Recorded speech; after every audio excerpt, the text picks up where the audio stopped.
we all like tell celebrities and anyone just don't talk about politics. The only time I advise or that it's all right is when you're talking common sense and like, let's not hate each other type things. And Chris Pratt went on with Bill Maher and his Club Random, and he said what I think are some pretty sensible things. And of course, Chris also had like the worst Chris campaign against him for no fucking reason whatsoever. Do you remember that? Because he's Christian, and literally only because he's Christian. So they literally just assume he's conservative. Yeah. Which, by the way, he probably is, but that's all right. But he doesn't. It's perfect because we don't know. It seems like it, but we still don't know, and that's exactly how it should be. It's just Katie or Andy saying this. If it's Katie, all right, but if it's Andy, I got a word for you. I'm gonna say it's Katie. Well.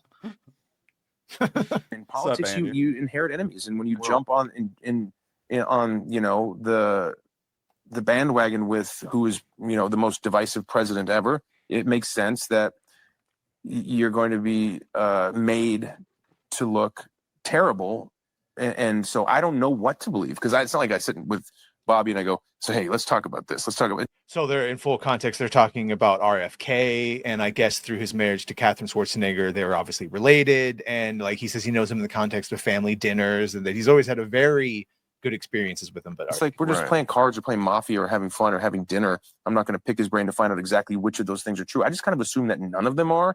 And for the most part, I wish him well, man. I hope there's certain things that he overseas that seem to be supported in a bipartisan way, like getting terrible toxic stuff out of our kids' food. I think that's a great thing. And so if you do that, that's amazing. I'd hate to. RFK is an environmental lawyer, and he's a Kennedy, which is literal Democrat royalty. But if you support him not poisoning the children, you're an evil far-right MAGA. And he is so having to like sidestep around and think and like couch what he's saying.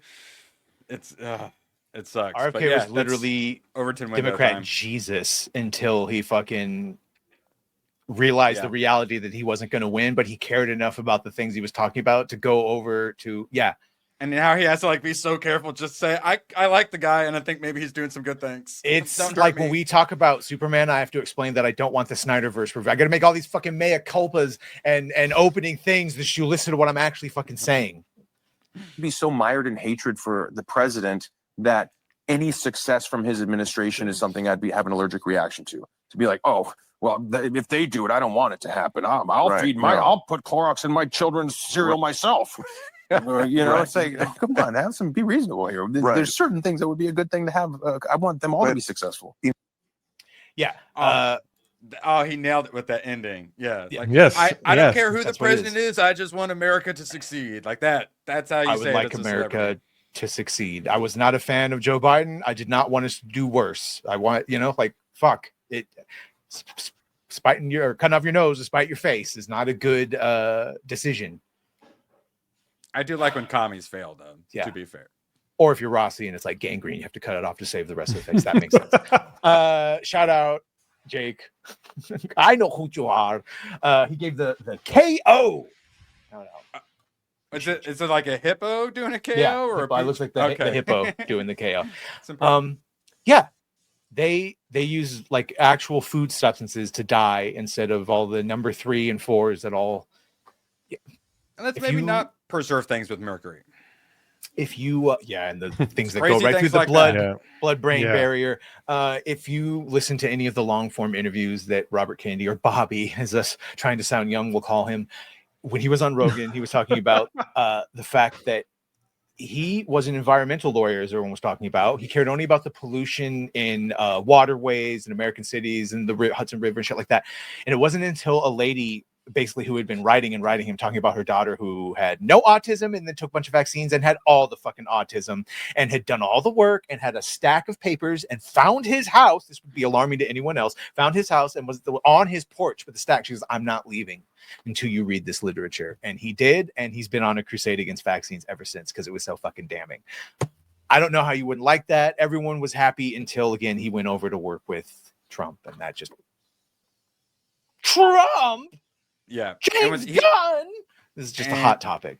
he's like got super bipartisan support, and he's actually been one of the most effective members of the administration. And Tulsi Gabbard also been doing a pretty all right job. Also a big old long time Democrat.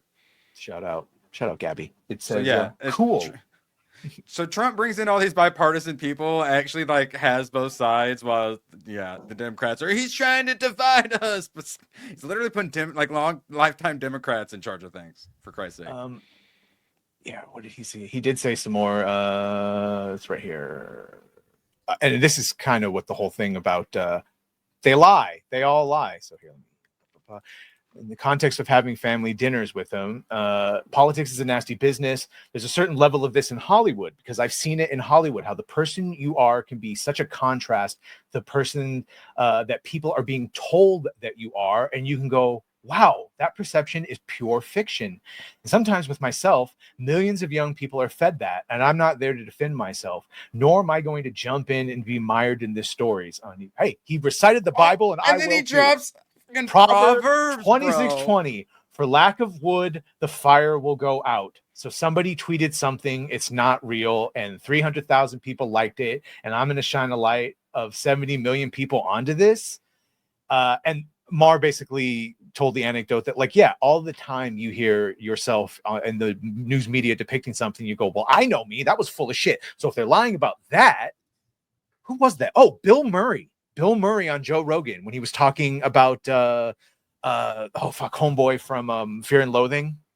I can't think of the actual John guy. Hunter Thompson. Sorry, Hunter S. Thompson. Bill Murray was talking about, I know Hunter. And the lies that they were telling about him, I was like, oh, they framed Nixon or something like that. To the lies were so much about someone he knew that it made him realize all the lies that probably been told previously. Yeah, good for Chris. People hate being lied to, and the thing is a lot. You also hate admitting that you got lied to, that you got suckered. It's so hard to convince people that they got suckered, and even trying to convince them makes them dig in even harder. But once they finally figure it out, there's that one thing that goes too far and it clicks, then they stop believing anything. But then, of course, that's when you got to say, Dad, careful. Stop going to those websites. Yeah, because then you go a little too far.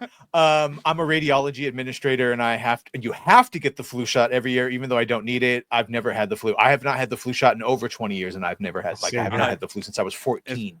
If you want to get the flu, get the shot. Get the shot. Yeah. Well,